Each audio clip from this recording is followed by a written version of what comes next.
you can manage your HIV. So if you watched my last video, or if you have not watched and you came here, I'll recommend you go watch it on things you have to pay attention to. On that basis, we'll be managing HIV from those bases. Let's talk about number one thing I was talking to pay attention to: psychology.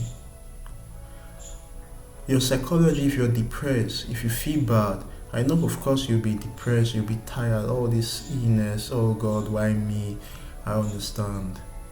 I definitely understand your pains. But if you push yourself down and you keep on feeling bad, one day you just take gun and shoot yourself because you'll be stressed and anxious. And you don't need depression in your life at this point. So you have to pay attention to your psychology and try to boost your motivations. Even some people who have the HIV case, they are very well compared to most sedentary people who are having hemiparesis, hemiplegia. I've seen cases where somebody can't walk, they need wheelchair, they can't stand. Alright, so you should not push yourself down to depression. Try to boost your morale. Try to hit yourself and say, I'll fight through it. I'll bring difference. I'll bring change. Please work on that. Number two, the lungs. Very critical. As I'm breathing now, I know thousands of bacteria are entering into my lungs. And my immune system is able to fight for me. They're able to guide and protect my internal environment. Unlike HIV patients that their immune is down. So you should remember, how can you get rid of and increase the chances of you not having asthma? That is to condition your lungs. If you have more chances of increased lungs volume and capacity, like in aspect, if I breathe in, like as an athlete, which I am, because I go to the gym, right?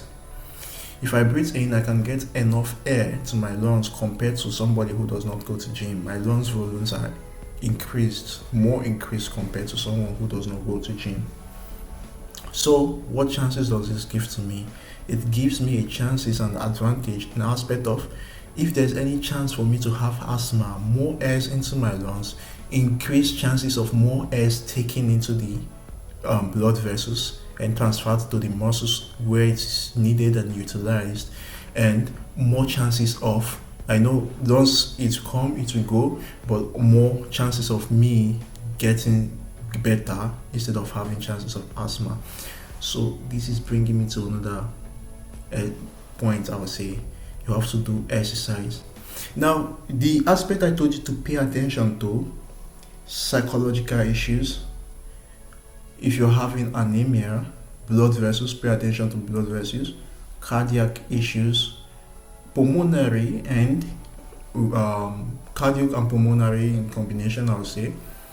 You are having kidney issues, I would say. If you're having limb, musculoskeletal, I've mentioned bones, I've mentioned, muscles, maybe I'm mentioning for the first time. And if you're having, because most HIV patients, they have one big issue, and that is feeding. They don't like eating, though they are sore throat and the rest, I understand. And they don't eat much and they starve, and So all these issues in brackets, or lists, or I don't know, I might list them in the screen for you to see. All these issues in brackets have one solution. Don't forget, your medicines of antiviral is essential, but antiviral does not work as magic to cure HIV. And up till now, I've seen some reports, but we don't know how true it is, that HIV left the body, but antiviral only suppress few percentage every month of HIV, but they still grow, they still come up, right? And the immune are going down sometimes due to the antiviral. The immune is trying to catch up, right? The internal police officers. Now keep the medications aside. Remember, ask your doctor, how can I utilize the antiviral well? I want to talk in combination of those points. psychological issues, health-wise issues, in cardio, pulmonary, musculoskeletal, blood, your kidney, which I wanted to talk in, drinking more water so that you will not have kidney issues. Now, the another issue, now the solution I'm bringing, talking about this chain, is exercise. Pardon me, I know most people have gone to some certain grade of issues in HIV, so the exercise, if you mention it, is too difficult for them. In my next video, I will be giving you a plan on how to plan your exercise. But wait, let me just give a little brief reasons why I said you have to use exercise.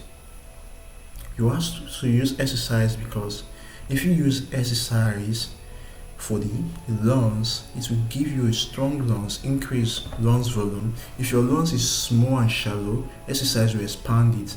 In this aspect of being expanded, then you will not have that chances of getting asthma if you've not gotten already. If you've gotten already, it will help increase the volume in aspect of you will not be having too much asthma or too much grade of asthma. It will help adjust and modify the life.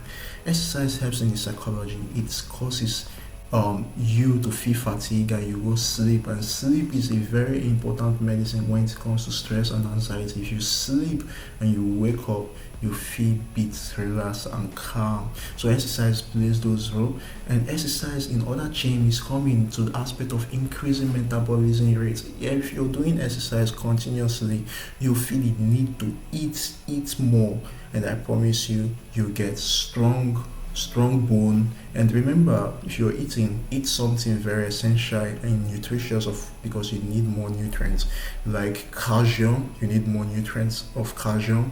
Green vegetables, you need more nutrients of such. So eat more things like that, proteinous stuff, so that your body will be stronger. Milk, most of these things have been mentioned. Now, if you're doing exercising, see, on other sense, you can come to the other parts of drinking more water.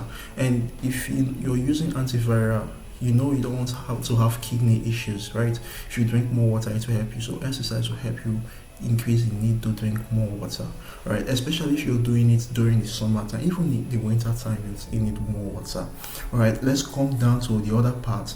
We have talked about musculoskeletal. The musculoskeletal system is responsible for increased blood production, especially if you're talking about the long bones, the humerus, the femur bones. So you need combinations of exercise, resistant exercise for the bones. Resistant, I mean, the aspect of you're doing the exercise and you're putting weight to get stronger muscles and bone.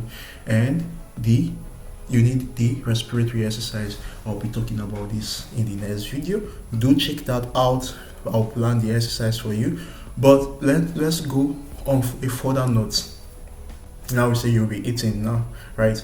So if you're eating more because of you need the food. Your body will say, give me food. You even force yourself to eat. So in that aspect, that ulcer in your stomach will not, the chances will be less. Coming to the vital point, cardiac. Your cardio, I've already spoken about the pulmonary aspect, increasing the lungs volume, preventing the asthma attack, and at the same time, you're increasing your I know the immune system is very small, but you're increasing the chances of it going to the vital senses, vital organs to be supplied on. So that is where the cardiac is playing a role. It's playing a role in increased capillarization. Let's say this is my artery is coming to this point, right? My artery is coming to supply to here. But if I do exercise, a strong resistant exercise, you can see how the muscle is now a bit strong. Now this artery supplying here would want to supply here, would want to supply there and there, and you can see the ridges. Now there's a lot of chances of growth. The artery wants to grow so that they can accomplish their work. So exercise is very essential. And most HIV patients have issues of the eyes, and exercise can help in other ways in improving that. I think the number one treatment of HIV should be exercise. If I'm not mistaken, the antiviral would help. It's very essential. Take your antiviral, but combine it with exercise. I'll be stopping this video now. click on, I don't know, maybe here, maybe here, maybe here, maybe here. Just click to know more on how you can plan your exercise. I think that is the biggest challenges most people face. Thank you.